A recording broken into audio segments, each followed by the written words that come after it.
Hey guys, real quick, before we get into it, do us a favor and subscribe to our channel. That way you don't miss out on any of the tea. Thanks. So Charles, there's some big things happening in the Bywater, Yeah, huh? there are, finally. So very exciting stuff happening, and we're gonna discuss a project that's kind of been percolating for quite some time, but has finally actually broken ground and like getting going. Do you want to tell us a little bit about the history of the Bywater Naval site and what's happening there? So some of y'all have probably been following because it's been a saga for years. New Orleans has a lot of kind of the bigger blighted properties that we know of in the city. The Plaza Tower, Six Flags in New Orleans East, and then the Bywater Naval Base building. So the Bywater Naval Base building was an active naval site for decades. Yes. It's a massive complex. It's like huge. It's really, which is interesting because it's in the middle of like a very old, dense neighborhood, yeah. right? So it is visibly, you can't escape it. It's on the edge of the Bywater on Poland Avenue, adjacent to the Mississippi River. And it was, like I said, an active site up until like 2013, 2014. And they left the site and it's been abandoned ever since. Yeah. Needless to say, it has caused an extraordinary amount of frustration and headache for Bywater residents because the site has become very blighted. Yeah. During the pandemic, with the homeless population increasing, a lot going into the site, vandalism, kind of safety concerns filtering into the neighborhood. And what really frustrated residents was that, but kind of the false array of promises of redeveloping it. Start, stop, and it just never came to fruition. And the funding was an issue. It was just a constant battle. Well, I am pleased to say that after all of this endless nonsense, that it is in fact actively under construction now. Yeah. So it is being converted into a totally different facility than what it was, a mixed use facility that will combine residential, both market rate and affordable, a whole new landscaping to reintegrate into the neighborhood. Awesome. So where it's not kind of like a jarring transition, like, oh, here's a neighborhood, here's the site. We're gonna like filter it in together. And an economic development component. So part of the redevelopment is a new building that will also be built next to it, which will be the site of a business called New Lab. And New Lab has a location in Brooklyn, and there's another one, I think, in Detroit. So this will be the third one. And it is a site that kind of caters to the city that it's in terms of emerging, particularly like around technology, that type of industry. And they have selected New Orleans as their site for this. And they're investing in this building on their own. Yeah. And I think, has the potential to really create kind of an economic hub in this part of the city that I think would benefit not just the Bywater, but surrounding, the 7th Ward, the 9th Ward, kind of the neighbors that are around it, St. Claude Avenue. So it's a really exciting project, just I think because it has, and I think what's interesting is that this project has to earn people's, because the number one comment I see is burned. I'll see it when I believe it, right? I'll believe it when I see it, right? Which totally valid because it's been endless stops, and right, I get it. But it is actually going through now. The funding has been in place, and that was a big thing, right? They had to secure different funding mechanisms, state, federal, historic tax credits, you name it. But they have all of it, and it is going forward. So it'll be in incremental stages. One of the buildings will be redeveloped first before the other one, and then eventually the second one, as New Lab is simultaneously building their building. And then also we've been reading kind of reintegrating the campus with the river, which is just part and parcel of New Orleans overall. We're embracing the river. We're embracing the riverfront, which is also exciting, which will create kind of that continuous from the Bywater to, the Garden District of the green space on the river. Yeah. So overall, it is such a well-known, infamously known blighted property that is finally being redeveloped. And this is going to be redevelopment, right? Like redevelopment. This is kind of imposing building. Very so imposing. It's something that they're going to keep that structure Keeping the structure, revitalize it. So that's they're just very going to cool. modernize it, do a lot of kind of like open communal spaces. Yeah. And the outside, coffee shops, businesses, restaurants. It'll create like a sustained activity in that part of the city. What's your read on how is the neighborhood reacting to this? How do you think the community, the immediate community of the Bywater, and then maybe even the broader community feels about it? For the Bywater, they're excited that a blighted property that has been just a source of frustration for so long is finally being redeveloped. Yep. I think for the city at large, I think it's an example of we have so much rhetoric around diversifying the economy of New Orleans and this is finally something that is that. Yeah. But we've been misled for so long that it's really, really difficult to digest that that's actually happening, but it's actually happening. Yeah. And I don't think it's so unprecedented because we have embraced it. It's just not come to fruition.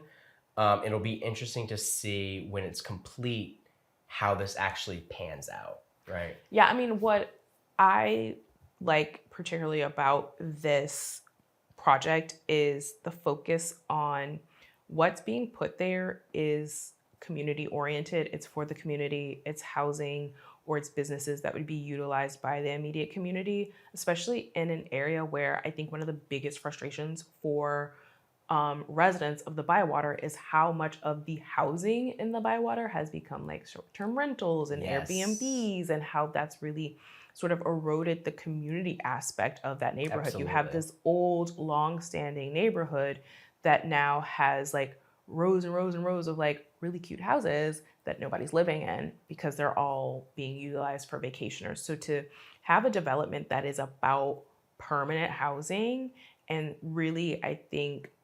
reinfusing life into that particular location only reinforces that more of like essentially reclaiming the community from like kind of becoming this like vacation hub. Do you think that are you saying that to say that it would relieve pressure on the housing stock in the Bywater? So both. I think it will relieve pressure on the housing stock, but I also think more importantly, it will just bring people back to living in a place where so many people have had to move away, either like they were tenants and the landlord has moved to short-term rental and displaced them, or they've just been priced out of living in that community because of the Airbnb situation. Yeah, that's great. I think that's a good example. And the other part, when we think about like jobs in New Orleans, you think of downtown, the CBD. Yeah. I think it's really important that we spread the wealth. Right. Whether that be the Bywater or New Orleans East, Algiers on the West Bank. So I'm never in favor of putting our eggs in one basket geographically. I think it's important to really kind of not only diversify our economy, but diversify the neighborhoods where that economy is taking place. And the Bywater is such an interesting area because it's not downtown, it's not uptown, right? It's kind of on the periphery of these other neighborhoods that are starving for economic development. Absolutely. And I would love, the potential pitfall is displacement and further hyper gentrification. Yeah, I mean, that's always my thing, right? Especially when we hear there's gonna be affordable housing, right? How affordable is it? What's it really gonna look like? Who's actually going to be living there? So that is definitely is there a time limit on the affordability? One of my concerns when I hear about those types of projects. I also think, when it comes to housing density here, right? Historically, what that has looked like is, shotgun doubles or triplexes. And so the idea of like these sort of like multi-unit, multi-family, like apartment style houses is not something that you see a ton of in historical neighborhoods in New Orleans. I think it's something that like people really push back on.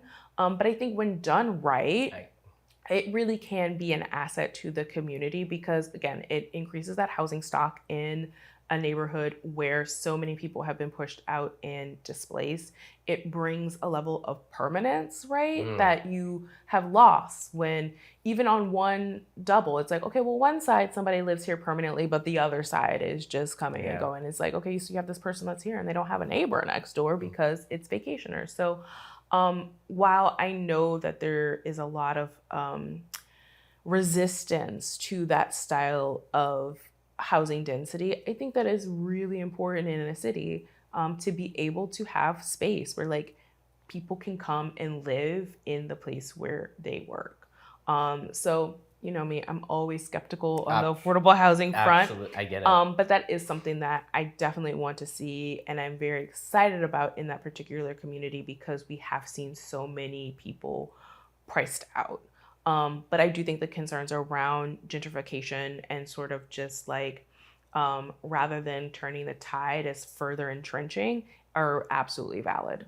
And you know, I'm yes, there'll be the obvious impacts will be most visible in the Bywater, but you know, as urban studies 101, it eventually filtrates. Yeah, trickle out. I'm curious what the other side of St. Claude will be like in 5 years, right? The other side of the canal in 5 years, like the Holy Cross neighborhood. St. Claude in general. And again, too, when you talk about like businesses on that stretch of St. Claude, it's like, well, if you have housing for people to live in, you have customers for these businesses, right? So it really is looking at those downstream effects and how that, that rising tide lifts all ships. How is that happening with a development like this? I agree. And I think it will potentially serve as like a prototype of ways to replicate this in other parts of the city that have like abandoned warehouse type buildings, or kind of like we are unique in terms of our housing. We don't have like the apartment complexes you see in like Houston, Atlanta, but there's a demand for that type of living that we don't really have it here. Yeah. And I have to kind of take a step back sometimes to acknowledge people want that. Yeah. Right. And we don't necessarily have that. And by creating that, we are drawing a population that might not necessarily consider here in the first place. So I kind of acknowledge that middle ground, but nonetheless, I think it's so for the psyche of us to see a level of economic development of a property that is notorious for one of the most blighted in the city of New Orleans. So it's also exciting because the state is investing in it in terms of kind of providing some incentives, which is always exciting because for the state to realize the importance of this site. So I don't know, it'll be interesting. I think the moral of the story is that we have been hesitant for so long, and we kind of almost don't believe that it's actually happening. But this is one that the train has actually left the station. Even in filming this episode, I'm like, is it actually the train has actually left the station. The train has left the station. It's going on. And it'll be curious a few months from now to see a very active construction site. And then a year from now, and I don't necessarily know the timeline of when they anticipate opening, but it is exciting to know that it will come to completion. That is already happening. Right? And I think that's the important part of this. I hope this starts a series of events where this leads to other blighted properties. Yeah. The Plaza Tower, the hospital in Mid-City. I think those are kind of two of the biggies. Why do you think this? Because Plaza Tower, I feel like, is kind of like a thing all its own. But why do you think something like this is now able to finally get off the ground in a way that like Lindy Boggs, which I would imagine is like a property most akin or most similar, this like kind of imposing, very permanent structure that's in a very revitalized area. And I would even say even more so with Lindy Boggs, because the revitalization you're seeing over in Mid-City and in that area is heavily like community residential in a way that like a lot of the shift you've seen in the Bywater has been very like tourist and short-term rental oriented. So what do you think, what alchemy has come into place for the naval base site that we cannot quite get together on Lindy Boggs? I think that's a great question, and it's one that I thought about when I was prepping for this episode, and I actually don't know. I don't know, because you are very correct. There is no reason why Mid-City, that site in particular, it's on the bayou, the Lafitte Greenway, which is exploding. I don't know if it's the nature of it being, the edifice is a hospital as opposed, I don't know what it is. What do you think? I actually don't know the answer to that. I mean, Like, why this one and not that one? I think some of it probably has to do with the mechanics and the politics of ownership. Because For Lindy Boggs versus owned the Bywater. well, so initially it was owned by, I think Tenet was the hospital system that kind of like owned it during Katrina when it was still operating as a hospital and then closed because of damage. And they sold it to Yeager, I believe, who then maybe sold it to Sidney Torres or some portion of it. Yeah. Okay. So I think there's some complications around like who owns what and changing hands, and it's privately held essentially, versus revitalizing space that was federal property and a federal naval base. So I don't know how. I don't want to say easy because none of this is easy, but how much was able to move forward faster for the naval base just by nature of the origination of how they were owned. I would say one of the other things about, and this may just be like my own, like I'm projecting, I also wonder how much of it is because it was a hospital that like, I don't know if there's issues with. I'm thinking the same thing, but I don't even know what that means. So like there's the actual like physical aspect of, are there things that like are expensive to remove, like wiring and piping for oxygen that was in the rooms. I don't know if there are still like biohazard things still in there. Girl, 20 years. After 20 years, I mean, we say like it's been 20 years, but also like the Orpheum Theater set with water for like 5 years. Yeah. So we know that like the idea that there's like actually still legitimate storm remnants sitting decades later is unfortunate, but also not that far-fetched. So I don't know how much of it is like actual structural things that like converting something that used to be a hospital is like very expensive to convert to like something else. Then there's a kind of like spiritual aspect of it, right? Like, are people weird about like? I think that's a great question. I don't know. Being in, because I mean, it was a hospital, right? Yeah. So there's a morgue in there. There's like, so like all of the things that come with being a functioning hospital are on this site. Is that part of what's making it difficult to revitalize and redevelop? And I don't know. I mean, it's, again, especially when you look at what has happened on the Greenway, what is happening across Mid-City more broadly. It's not super, super close, but not too far down the road, down Tulane, the new Trader Joe's and all of this. Like, you have so much that's happening in the Mid-City neighborhood. And it's like this hulking, and then you have this like hulking old hospital that's just sitting there, like really bleak and really sad because like nothing's happening. And I think it, again, like if I were to kind of pick like the two things that are most akin to each other, like that is really similar to the naval base site to me. I agree. Yeah, I agree. So let's end with this. I'm curious. So the naval base is underway now. Yeah. What do you think, especially with the new mayor and city council, what do you think would be the next two properties that will finally, this year? I mean, I'm not holding my breath, but I would absolutely, I mean, I feel like every day we see some article that's saying it's happening. I would love to see something happen with Plaza Tower. Okay. I think so too. Love. Why is that one like the one that everyone in New Orleans is like, that building? World, something happens with Plaza Tower that allows it, the building to remain and be redeveloped. It is so iconic on our skyline. And the architectural style itself. Right. It is, I wouldn't necessarily say a beautiful building. It's not, but it is such an interesting building, and it is such a monument to a certain time, a certain style of architecture. Great point. And a history of our city, right? Like it's the first skyscraper that was built in New Orleans, right? So ideal world, a project is happening that is actually like revitalizing that building would be the dream. I'm not holding my breath that will happen in 2026, but I do think that if there is an administration, something with Plaza Tower would finally happen under it is Helena Moreno's. Okay. Any other sites? Any I'm hoping for the others? Municipal Auditorium, which is its own topic. Yeah. Because that's in the news a lot lately. But that has its own interesting that's context, right?